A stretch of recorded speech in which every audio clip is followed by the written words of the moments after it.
Chapter 7. "Everyone, please clear your desks," announced Mr. Mitchell.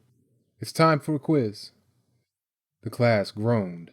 Tyray slouched back into his chair and stared at his worn copy of Lord of the Flies. He hadn't read past the second page. The last thing he wanted to do was read about a bunch of rich white kids in some jungle. What did that have to do with anything? Tyray's face still ached from his fight with Dad. His mind kept racing over his talk with Mom, the prison forms hidden in his room, and Warren sitting alone in a cell a few hours away. The quiz landed on his desk. Tyray wrote his name and glanced at the questions he knew he couldn't answer. Next to him, Tasha silently signaled to Janelle for an answer to item 2. Janelle mimed answer choice C, careful to keep an eye on Mr. Mitchell. They were cheating.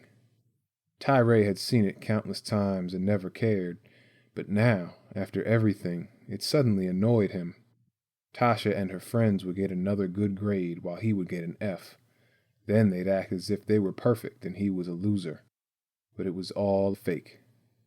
"You ain't no better than me," he mumbled to himself. At the bottom of the sheet were 3 essay questions. He had to answer one. Number 1. Why do you think everyone picked on Piggy? Explain. Number 2. Even though they know it's wrong, many join in the violence. Why? Number 3. Would today's students behave the same as those in Lord of the Flies? Explain your answer. Tyray's head throbbed. He was weary from not sleeping. He knew there was no point trying to write about a book he didn't read, but the words "join in the violence" caught his eyes. Many sitting around him had been there in the cafeteria the day he and Darryl fought. He remembered the looks in their eyes as they cheered, "Fight! Fight! Fight!" After Tyray's wrist cracked and started swelling, some snickered as if it was all a joke. They were quick to laugh again when he tried to give Lark the iPod. Some might even have seen his fight with Jupiter and Keenan, though no one bothered to help. "I don't need no book to tell me about violence. I've been there," he thought to himself. Tyray grabbed his pen and jotted some words on his quiz sheet. "People in this school are either cowards or animals. The animals travel in packs, ready to gang up on you if they think it'll get them something. Popularity, reputation, whatever. It don't matter that it's not right because it gets them what they want. The cowards are people that join the animals because they are scared. They're afraid to stand up to them because they know if they do, they'll be called a snitch or get jumped next time. I don't want to be neither. Any book that says this is realistic." Tyray turned in his paper and slumped in his seat as Mr. Mitchell waited for everyone to finish. The teacher glanced at Tyray's sheet as he collected the rest of the quizzes. He then circled to the side of the room. Tyray knew by the look on his face that he was about to start another one of his discussions. Tyray rolled his eyes. "Okay, so imagine you're on the island with the boys in this book. They begin to pick on the younger kids and then turn on Piggy. What do you think you would do? Be honest." The class was silent. Tyray noticed Tasha and Janelle whisper something about Piggy being overweight. Then they both looked at Harold. The heavy boy was motionless in his seat, as if he was trying to hide. "Well, for one, I wouldn't be going around cutting pigs' heads off and smearing blood everywhere. That's just nasty," said Jamie. A few students mumbled in agreement. Tyray was surprised. The description didn't sound like any book Mr. Mitchell would assign. He glanced at the cover. An odd white face peered back at him. Leaves and branches were in his hair. Something next to the face was stained red. It looked like a body. "For real, I think these kids are messed up, Mr. Mitchell," said Rodney from the other side of the room. "Ain't none of us psycho like that." He snuck a quick glance at Tyray. "Well, maybe one of us is," whispered Janelle under her breath to Tasha. Tyray knew it was an insult aimed at him, though he wasn't sure Janelle meant for him to hear it. He wanted to say something back to her, but he knew it would turn ugly if he did. Instead, he scratched at his cast and noticed Lark's writing. It had already faded slightly. T's promise. He imagined himself paying her back, looking at Lark's face as he handed her the money he had stolen. Maybe her smile would light up like it sometimes did when they talked, or maybe whatever haunted her would stop for a while. Either way, he would finally do something good, no matter what Dad said or his classmates thought. He held on to the image like a lifeline. "Tyray?" It was Mr. Mitchell's voice. He looked up to see the teacher staring at him. "Huh?" Some people snickered. Tasha smirked. "You're on the island. You see kids roughing up Piggy," he explained. "You think it's realistic that young people would behave this way?" Tyray gazed at the teacher. He was certain Mr. Mitchell knew he hadn't read the book. Was he trying to embarrass him? The entire class seemed to stop breathing as they waited for his answer. It was almost as if they wanted him to mess up, as if they were eager for another chance to kick him while he was down. "Man, I don't know about no island," he huffed, feeling their stares crawl over him. "But I know people in school who do that. Some are here right now.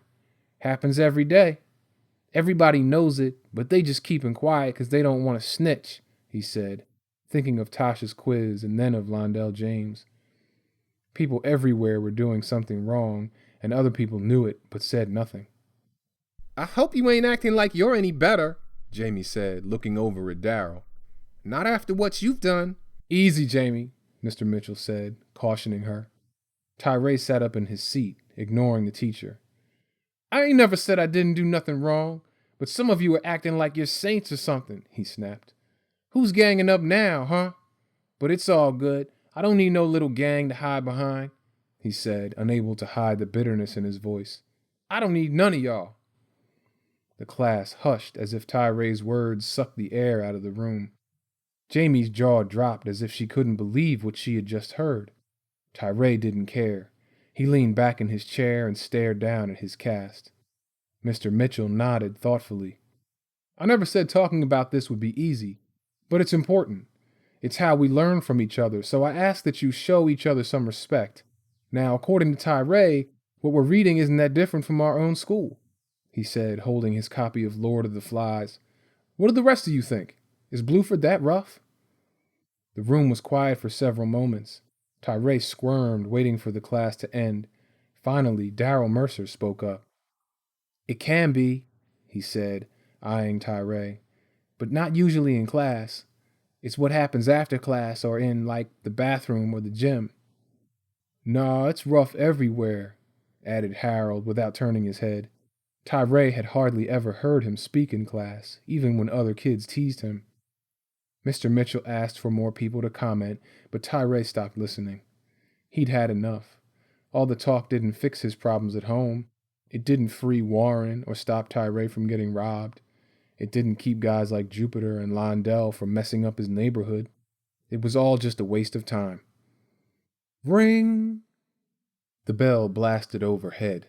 Tyray bolted from his desk, eager to leave. "Tyray, can I speak with you a minute?"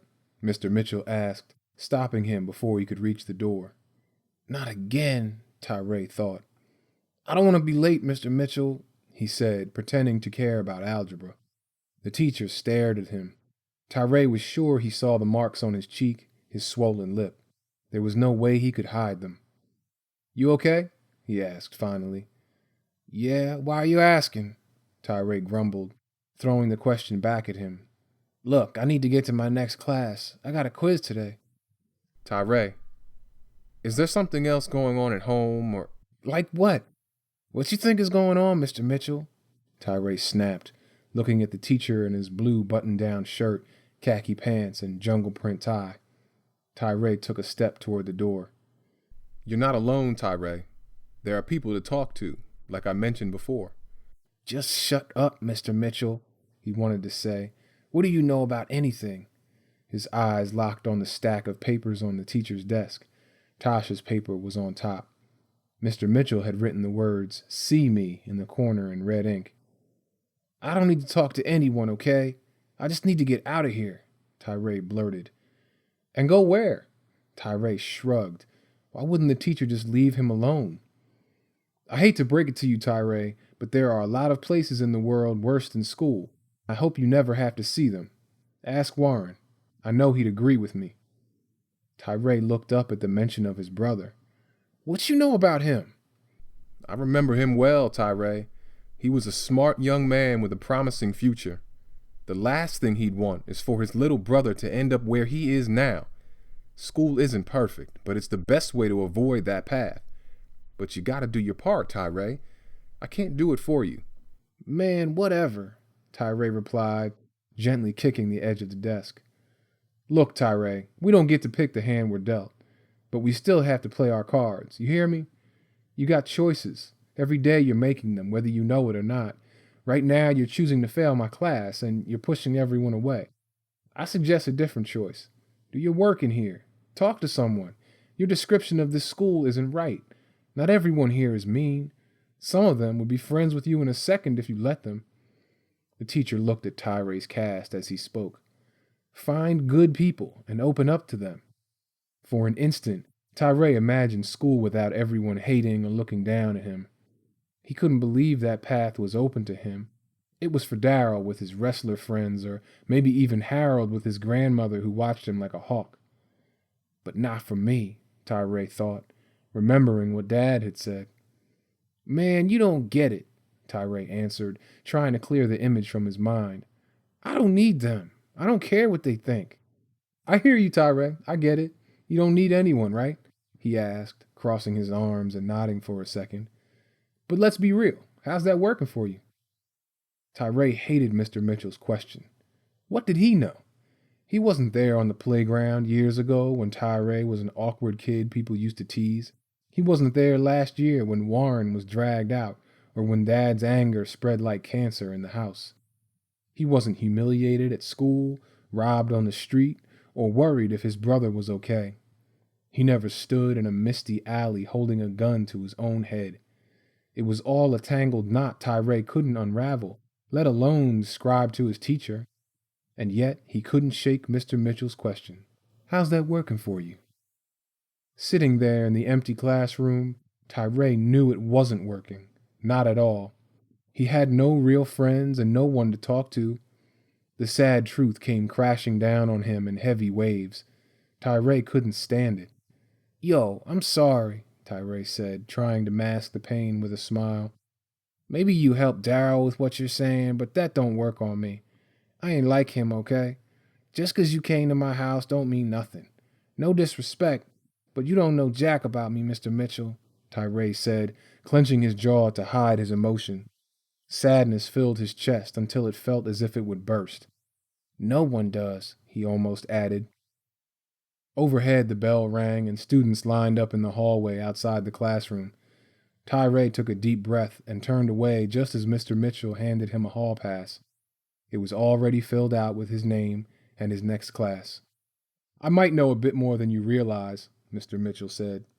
Remember, you got choices, you hear me? It doesn't have to be this way, Tyray. It can change. Tyray crumpled the pass and stormed out, his eyes stinging as he left. After school, Tyray sat in his empty living room. Mr. Mitchell's words kept replaying in his mind. You have choices. Tyray didn't see any. Trying to escape his thoughts, he grabbed the remote and flipped on the TV. Two men fought each other in a cage, kicking and punching as a crowd roared. He pressed the remote. Click. A grainy image showed a bomb crash through the chimney of a building.